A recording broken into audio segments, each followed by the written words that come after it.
Video selebriti Raffi Ahmad yang beredar di media sosial tentang keputusannya menarik diri dari proyek pembangunan lokasi wisata di Gunung Kidul, Yogyakarta menjadi pembicaraan publik di pertengahan Juni 2024. Pada momen ini saya ingin menyampaikan pernyataan terkait berita yang sedang ramai dibicarakan, proyek di Gunung Kidul. Saya sebagai warga negara Indonesia yang taat hukum, saya juga sangat mengerti bahwa terdapat beberapa kekhawatiran dari masyarakat terkait proyek ini yang belum sejalan dengan peraturan yang berlaku. Dan dengan ini saya menyatakan akan menarik diri dari keterlibatan saya dalam proyek ini. Karena bagi saya apapun yang saya lakukan dalam bisnis-bisnis saya ini wajib sesuai dengan peraturan yang berlaku di Indonesia, terutama harus dapat memberikan manfaat yang baik untuk seluruh masyarakat Indonesia. Jika hal ini memang belum memberikan manfaat serta dapat menimbulkan kerugian bagi masyarakat dan lingkungan, saya akan menarik diri dari proyek ini. Dan saya berharap pernyataan yang saya sampaikan dapat memberikan kejelasan terkait berita ini. Video Raffi yang dibuat di Tanah Suci Mekah itu kembali memunculkan perhatian publik tentang Kars, wilayah berbatu gamping yang memiliki peran penting bagi lingkungan hidup. Setidaknya ada 15 juta hektar lebih wilayah Kars di Indonesia. Salah satunya di areal tempat Raffi Ahmad dan kawan-kawannya membangun lokasi wisata. Tepatnya di kawasan bentangan alam Kars Gunung Sewu bagian timur. Dalam peraturan pemerintah nomor 17 tahun 2012, kawasan bentang Kars adalah kawasan lindung geologi yang pemanfaatannya tidak boleh berpotensi merusak. Kawasannya bukannya tidak bisa dimanfaatkan sebagai kawasan ekonomi. Kalau itu semua nanti digeneralisir sebagai kawasan, kemudian kita tidak bisa membangun, terus masyarakat Gunung Kidul akan dibawa kemana? Yang memiliki potensi aset yang sangat besar seperti ini. Ya, toh di sana ada tata ruang. Oh ini bisa, oh ini tidak, ini bisa, tidak. Yang pas, yang tempat-tempat itu yang memang tidak bisa. Tetapi di sisi lain, di tempat-tempat yang lain, kalau kita melihat tata ruang kita, bisa dilakukan, tapi yang jelas Pemda belum mengeluarkan izin. Tapi kalau mungkin di luar sudah bicara tentang perizinan, saya tidak tahu. Ya, tapi Pemda sendiri belum mengeluarkan itu, belum. Jadi jangan sampai nanti ini diputar balikan. Makanya terjadi pro dan kontra ini mungkin karena itu. Tapi Pemda sendiri belum. Saya kan belum pernah berstatement. CNN Indonesia Plus Minus menemui Himawan Kurniadi, aktivis Lingkar Keadilan Ruang yang selama ini fokus pada isu-isu lingkungan di Yogyakarta, termasuk bentang alam Kars di Gunung Kidul. Persoalannya itu kan dia itu sebenarnya mau bangun di kawasan lindung KBAK, kawasan bentang alam Kars. Nah itu yang kemudian jadi problem. Delaklah itu jadi viral karena Raffi kan. Nah itu jadi akhirnya ya sebenarnya ada untungnya ya, ada public figure yang yang terlibat dan akhirnya ngomong rame. Iya, kayak gitu. Nah, tapi kalau mungkin publik ya ada yang tahu ada yang enggak ya. Tapi sebenarnya ini persoalan ujungnya di mana? Ujungnya itu sebenarnya soal potensi kerusakan kawasan bentang alam Kars. Oke. Jadi karena di situ sudah ditetapkan sebagai kawasan lindung berdasarkan Permen ISDM 2014. Nah itu kan sebenarnya aktivitas yang kemudian berada di kawasan lindung itu harus memperhatikan fungsi dari kawasan bentang alam Kars itu, karena dia termasuk kawasan lindung geologi. Artinya sebenarnya nggak boleh. Dengan tidak boleh dalam arti merusak bentang alamnya dan merusak fungsinya, punya potensi merusak fungsinya sebagai resapan air gitu. Artinya ketika kita mau berbuat sesuatu, berbisnis dengan manfaatkan ruang di situ, totally nggak bisa. Bisa sepanjang tidak merusak fungsi dari Kars itu sendiri. Seperti apa itu misalnya? Ya misalnya hotel itu pasti nggak boleh lah harusnya. Hotel skala besar ya. Karena itu bisa merusak kalau dia pakai misalnya ngebor di air Kars itu.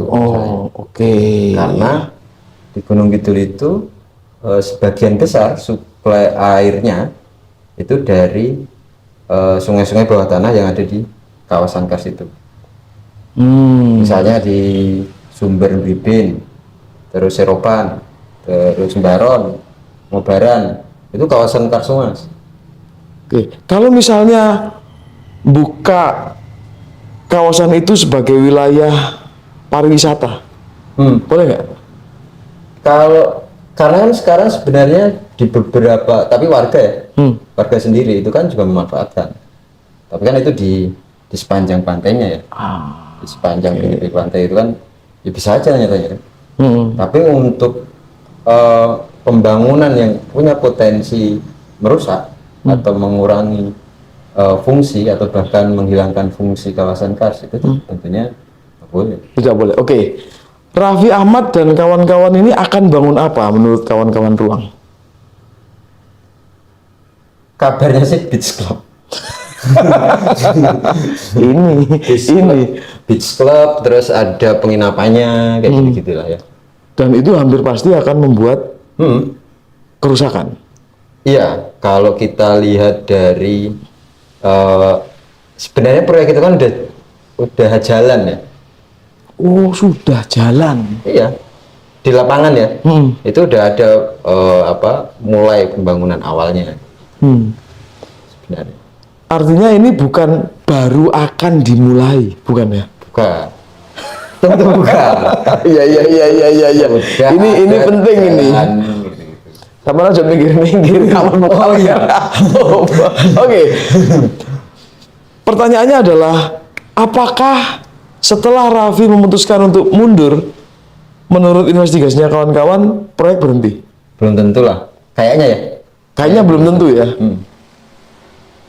Berarti kita Karena perlu kan- melihat karena apa? Iya, karena kan ya dia kayaknya sebatas urunan gitu lah ya. Oh, Jadi dia ya, naruh invest mungkin ya. investasi, ya. Dan karena kan juga ini, nah ini jadi akhirnya pentingnya ketegasan dalam menjalankan aturan itu. Oke. Kalau pemerintah kabupaten memang serius untuk menetapkan dalam penetapannya itu, ya harusnya memang nggak boleh, harusnya cukup gitu. Berarti ketika ini rame-rame, stop, cancel. Kalau di sana ternyata sudah terjadi, berarti kan sudah ada yang rusak. Ketika di cancel, berarti yang rusak tetap harus di recovery dong. Harusnya seperti itu. Tapi kawan-kawan, Idealnya. nggak, apakah kawan-kawan mendapatkan info bahwa ini tetap jalan gitu? Kalau hari ini belum ya. Belum ya? Tapi kita ke sana itu, misalnya kita lihat-lihat di sana, investigasi di sana itu, bukan tempat yang belum diapa-apain gitu loh. Sudah ada Oh, sudah dibangun, jalan. udah jalan apa segala Jalan. macam, dibuka wilayah. Oke. meskipun belum diaspal ya. Iya. Apakah ini satu-satunya proyek yang dilakukan di wilayah yang seharusnya dilindungi? Oh, tentu tidak. Enggak ya, Mas. Ada berapa itu menurut data kawan-kawan? Enggak ngitung ya, tapi Artinya yang besar bisa dilihat. pengalaman dulu pertama itu 2017 ada rencana 2017. namanya South Mountain Paradise.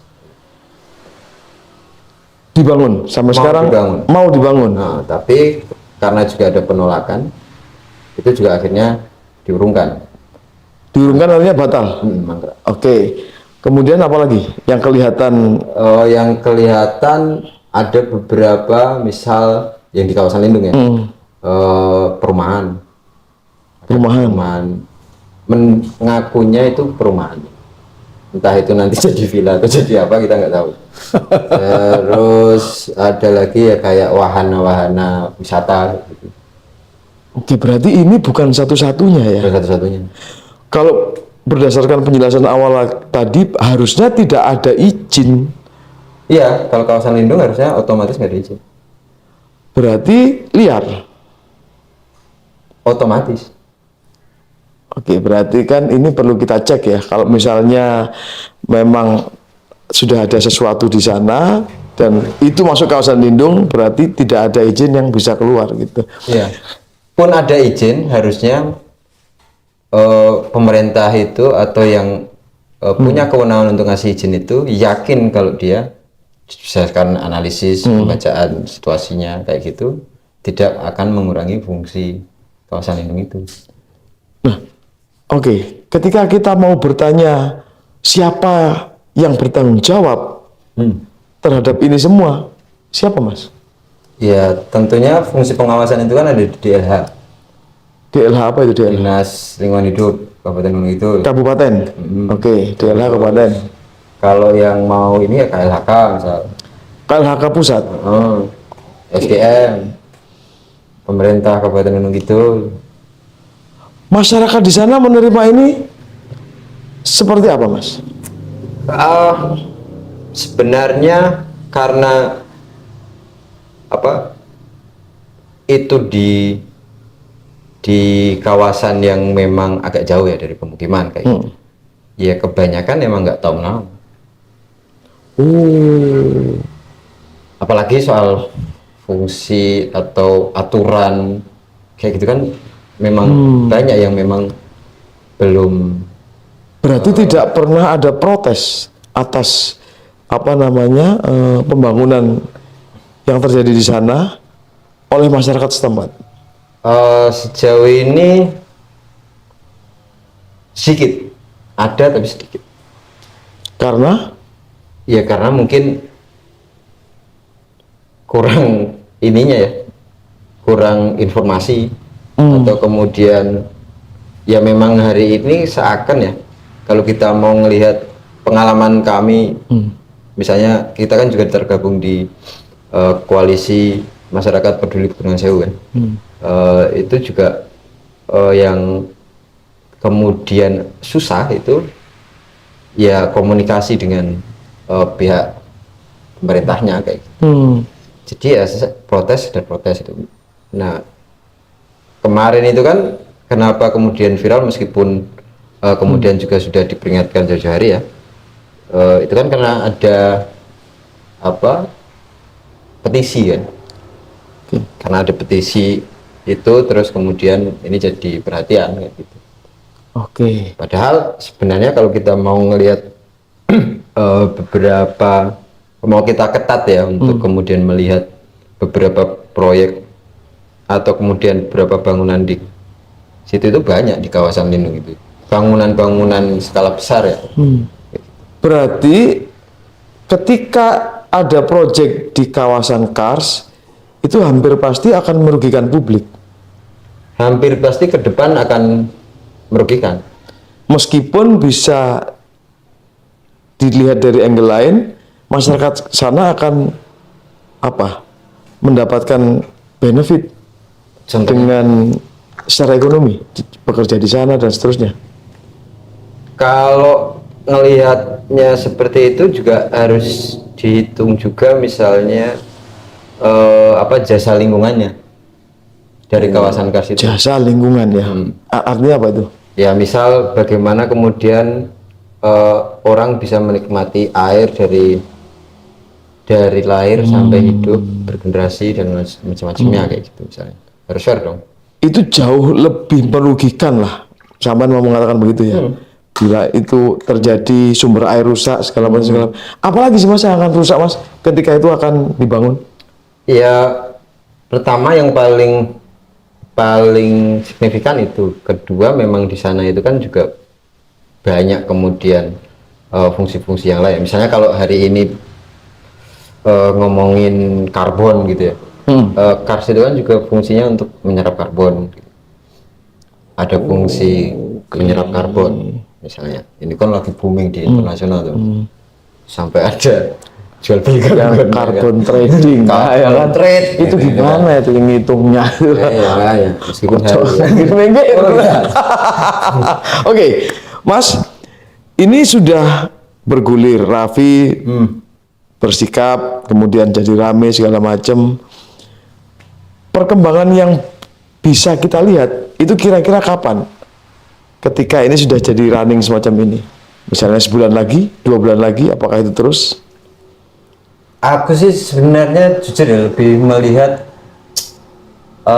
karena kalau kita lihat ya Raffi itu katakanlah ya, kita berbaik hati gitu.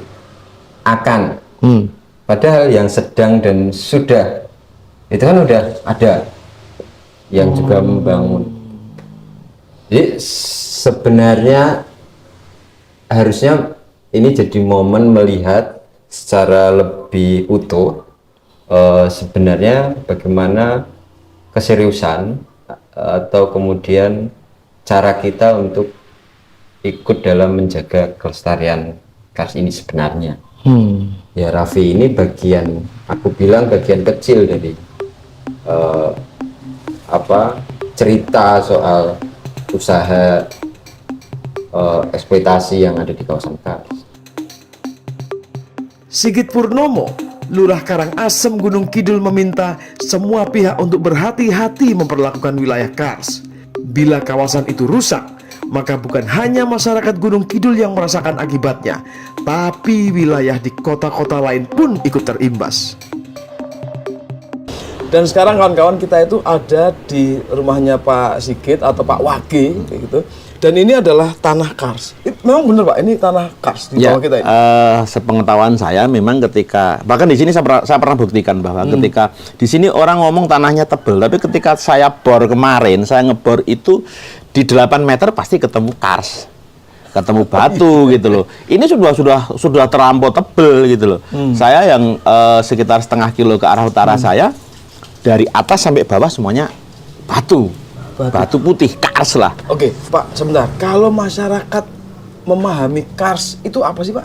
Ya, kalau masyarakat memahami kars itu ya jujur ya, sebagian besar memang hanya kita menganggap bahwa itu sebagai sebuah benda, sebagai sebuah benda yang kemudian bisa digunakan untuk pondasi, bisa digunakan untuk gamping, bisa digunakan untuk itu. Tapi lebih jauh tentang bagaimana kerja kars, misalnya bahwa kars ini sebagai salah satu benda yang menyimpan air ini memang belum ya.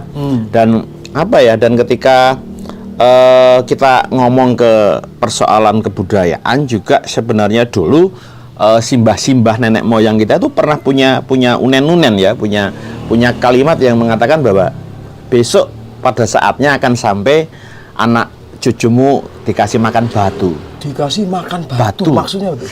Artinya bahwa batu ini menjadi sesuatu yang berharga. Dulu sangat tidak berharga batu ini.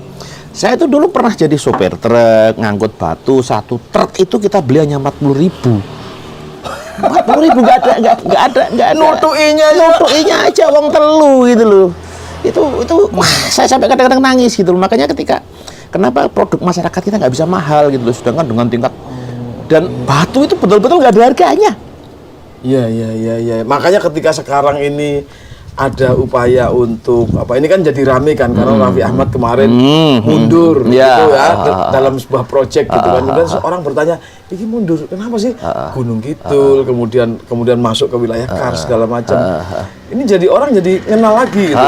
Kars, Gunung Kidul itu gimana sih Pak kalau Bapak memaknainya itu? Piko selama ini. Ya artinya gini, menurut saya hari ini bahwa kars ini sesuatu yang dicari, sesuatu yang kemudian berharga gitu loh. Ada orang yang mengatakan bahwa hari ini hampir sebagian besar pabrik-pabrik pasti membutuhkan batu. Ini orang bilang loh, saya nggak tahu, nggak ada riset, nggak ada apa. Saya hanya dengerin aja orang ngomong di jalan, di angkringan, terminal, pasar, tak dengerin aja itu.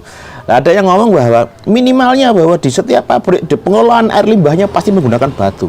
Jadi pupuk batu ini betapa sangat berharganya hari ini gitu loh.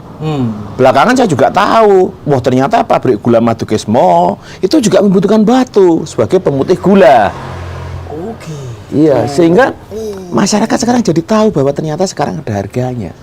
Dan dulu ketika saya masih nyopir truk itu batu itu paling dari 40.000 tak jual 120.000. Sekarang untuk batu sudah 900.000 satu truk. Ya, artinya bahwa hari ini mulai orang tahu bahwa batu ini betul-betul dibutuhkan gitu loh. Oke. Nah, ketika muncul lagi pembicaraan tentang kars, Gunung Kidul segala macam gara-gara videonya Raffi itu sebagai warga dan lurah di sini apa yang ditangkap Bapak? Ya, gini ya, bahwa pembangunan memang harus berjalan ya menurut saya, tetapi biar bagaimanapun persoalan ekologi juga harus menjadi pertimbangan. Iya, ini harus menjadi pertimbangan karena gini gitu loh. Saya hanya cara bodoh aja, cara bodoh aja gitu. Saya nggak. Gini, saya itu kan juga tukang las juga kan, artinya saya ngerjakan besi gitu loh. Ketika lempengan besi plat setebal 5 mili lah, nggak tebel-tebel amat, 5 mili lah. Terus kemudian kita panaskan di atas, ya kita panaskan di matahari itu. Nanti pada saat panas pun itu ketika kita potong dengan blender dengan las yang dipanaskan, maka di kanan kiri potongan ini akan keluar air. Artinya apa? Artinya menurut saya bahwa besi dengan kepadatan pori-pori yang seperti itu pun menyimpan air. Apalagi kars. Jadi kalau kars habis, saya agak khawatir air juga habis. Pak, Gunung Kidul itu kan dikenal kering, Pak. Iya. Sering ada kan berita-berita kan, kurang air segala macam. Tapi faktanya sebenarnya ada di dalam. Ada di dalam. Faktanya bahwa hari ini sumur-sumur bor di Gunung Kidul sudah banyak yang diupayakan oleh masyarakat sendiri, tidak mesti dari pemerintah gitu loh. Sudah banyak sumur-sumur bor di sini sudah mulai banyak. Artinya bahwa bukan tidak ada air, kita hanya belum mampu angkat aja. Nah, ini bisa kita note ya. Ya. Nah, dan ketika dipahami bahwa air itu ada di kars, tersembunyi di sana, dan ketika ini ada pembangunan yang katakanlah merusak kars lah. Bapak memahaminya? Saya kalau toh ini tidak direm ya, atau kemudian tidak kemudian kita mencoba memahamkan kepada masyarakat, dan ini ketika nanti terjadi terus menerus, saya khawatir kita kehabisan air. Itu yang dari sisi kerja tentang air gitu. Belum lagi bahwa ini katanya teman-teman sih, saya belum riset. Mau riset pakai apa? Tukang las. Tukang las. Nggak mungkin riset gitu loh. Bahwa ternyata di Gunung Kidul ini juga banyak goa-goa. Goa-goa itulah yang kemudian jadi sarangnya para kelelawar. Lah kelelawar ini sebenarnya menjadi predator dari sekian banyak wereng. Lah ini kan membantu kerja petani. Kalau kemudian kita harus beli semprotan pestisida, besok wereng sudah tidak terkontrol. Lah ini kan ngeri. Gitu artinya ketika kars dirusak, itu bukan cuman batuannya aja yang rusak, nggak ada air, tapi panjang. Panjang, menurut kami panjang. Salah satunya itu bahwa ketika wereng ini kemudian tidak ada predatornya, ya pasti akan semakin banyak. Tapi faktanya adalah meskipun misalnya kasusnya Raffi ini, saya nggak tahu ya apa jadi berhenti apa enggak ya. Tapi kan ada tempat lain yang sudah buka, Pak. Terus mana pertanyaannya? Apakah itu tidak mengkhawatirkan gitu bagi masyarakat sekitar? Ya, sangat mengkhawatirkan. Sebenarnya persoalannya adalah bagaimana kemudian kita menciptakan lapangan pekerjaan atau kemudian kita meningkatkan perekonomian masyarakat. Itu ya hitung-hitung, jangan terus kemudian kars ini yang hari ini menjadi berharga seperti ini kita hancurin, janganlah. Masih banyak ruang-ruang lain gitu loh. Ini menarik, menciptakan lapangan kerja. Memang pembangunan yang merusak kars itu menciptakan lapangan kerja, Pak? Ya misalnya kalau di sini mau dibangun pabrik apalah, mungkin pabrik keramik atau apa gitu, tentu kan terus kemudian pembangunan kayak Raffi katanya berpakai apa itu, hotel atau pakai apa, beach club. Opo kuwi boso ngendi itu saya juga nggak ngerti itu gitu loh. Lah itu kan nanti katanya menyerap lapangan pekerjaan dan sebagainya, pariwisata. Kalau masyarakat daerah ini apakah memiliki kesadaran yang sama seperti Pak Waki? Menurut Pak Waki? Ya, mungkin ada ya, tapi juga nggak banyak juga sih. Karena kan dampaknya nggak langsung kan kars itu. Artinya bahwa panjang dampaknya. Iya. Tapi kalau mungkin dampaknya langsung, mungkin juga masyarakat bisa memahami kan. Tapi kan dampaknya nggak langsung. Bener nggak ngomongannya Waki gitu loh. Itu jangan-jangan mau halu saja kan, bisa juga kan mereka berpikir seperti pemanasan global ya. Ketika orang diomongin pemanasan global, nyatanya opo kan kayak gitu ya. Nah, ketika menghadapi masyarakat yang kesadarannya masih beragam, sebagai lurah, sebagai orang yang ya kita bilang memiliki pemahaman gitu, gimana Pak? Ya, bahwa ini persoalan yang kemudian tidak sederhana. Ini persoalan yang harus dipahamkan dimanapun. Jadi saya selalu mencari ruang dimanapun untuk bisa ngomong ke ini. Dimanapun itu loh, bisa di angkringan, bisa di bahkan di Pertemuan pertemuan warga gitu loh, bahkan sempat saya ketika di tempat kami itu kan ada yang namanya beberapa sedekah itu, termasuk sedekah telogo, upacara adat gitu loh. Sampai kemudian Pak Mudin, Pak Kaum itu tolong didoakan juga Kars Gunung Kidul itu utuh. Jadi tidak hanya mendoakan, tapi salah satu request doa bersama, kemudian selanjutnya adalah supaya Kars ini utuh. Itu juga saya lakukan gitu loh. Artinya upaya untuk membuat agar masyarakat semua itu berpikir tentang ini Ya. ada ya Pak ya. Tapi Ya. bagaimana dengan pemerintah lokal sini? Apakah karena kan kita tahu bahwa sebenarnya izinnya nggak bisa keluar kan di Ya. daerah situ. Ya, Tapi ya. ternyata bangun kejadian gitu. Ya. Gimana Pak? Waduh, untuk sampai di sana saya nggak begitu mengamati gitu loh. Saya yang deket-deket aja dengan saya lah gitu loh. Tapi juga persoalannya kalau toh kemarin juga ada CCLS ya, pembangunan jalan itu ya kalau toh itu menabrak KBAK mungkin iya ya, kelihatannya iya, menabrak bentang Kars itu iya. Tapi terus kemudian jangan dijadikan ini sebagai sebuah, misalnya gini, orang dia aja ngerusak kok, masa kita nggak boleh ngerusak gitu loh. Masa semuanya mau merusak kan kayak gitu. Artinya ya supaya kita bisa menjadi bagian yang tidak merusak, tapi menjadi bagian yang menyelamatkan gitu loh. Artinya ketika ya oke, ini adalah jalannya adalah penting gitu. Tapi ya. kalau ada sisi yang bisa diselamatkan, kenapa enggak? Kenapa enggak gitu loh. Saya mengapresiasi lah kemarin katanya Pak Bupati juga belum mengeluarkan izin gitu untuk Raffi Ahmad gitu. Apresiasi saya untuk Pak Bupati saya. Ya. Luar biasa Pak Naryanto. Pak Bupati Gunung Kidul ya. Izinnya tidak dikeluarkan ya. Nah, alhamdulillah. Ketika ini kan ini satu persoalan yang kemudian disadari dan ada upaya untuk membatalkan lah kita untuk menyelamatkan. Nah, kalau misalnya kalau ada hal lain yang kurang lebih sama, menurut Bapak gimana? Apa yang perlu di Hal lain pembangunan di daerah Kars lah ya? Ya sebenarnya yang paling penting adalah bagaimana kemudian masyarakat memiliki kesadaran.